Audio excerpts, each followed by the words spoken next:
Oi, eu sou André Bechelani e eu estou aqui para falar dos fatos numa perspectiva geopolítica. Entender o mundo de hoje sem entender o pós-1989 é impossível. Esse tabuleiro de xadrez, o que está na mesa hoje, o jogo de poder entre as nações, depende fundamentalmente de entender o que aconteceu do pós-guerra até 1989 e o que aconteceu de lá para cá. Em 1989 cai o Muro de Berlim e isso significa o fim da bipolaridade Estados Unidos-Rússia. Nós temos dois cenários basicamente que vão se alternar. Um cenário de multipolaridade. Não se pode eleger uma potência dominante, as potências regionais vão aparecer e vão começar a atuar com um papel mais forte em determinadas regiões, e um cenário de unipolaridade, em que os Estados Unidos seriam a única potência restante. Isso foi muito presente no pós-89 porque o liberalismo parecia o sistema que tinha vencido e foi aceito inclusive na Rússia na época.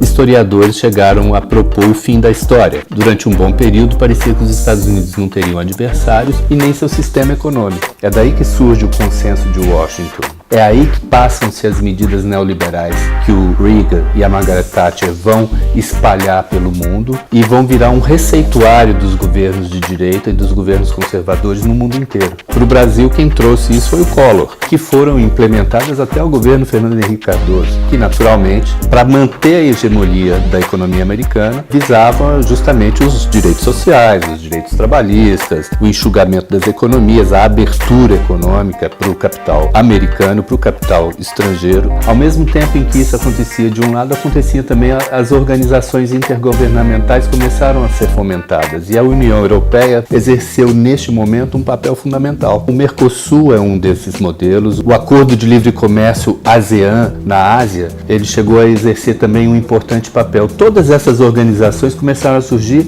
e propor o outro cenário, que era um cenário que podia se opor à unipolaridade. Esse cenário só foi possível porque, na prática, o poder americano se provou incapaz, tanto fisicamente quanto politicamente, de exercer um poder unipolar no mundo. A crise de 2008 foi fundamental, porque ela mostrou a vulnerabilidade das economias do primeiro mundo e isso fez com que os países emergentes mostrassem como eles eram menos vulneráveis às crises que aconteciam no primeiro mundo. Isso favoreceu muito o momento multipolar. É aí que o Brasil se projeta, e não só o Brasil. O golpe contra Dilma Rousseff foi um golpe articulado nesse momento em que as potências regionais estavam surgindo no mundo. Não foi muito diferente do que aconteceu no Japão. Yukio Hatoyama tinha chegado ao poder em 2009, apoiado pelo Partido Socialista e pelo Partido do Povo. A sua pauta popular, depois de um governo de 54 anos do PDL japonês, questionava a presença militar americana em Okinawa, e isso era inaceitável. Foi nessa época que a Coreia do Norte exerceu um papel fundamental, porque ela começou a fazer testes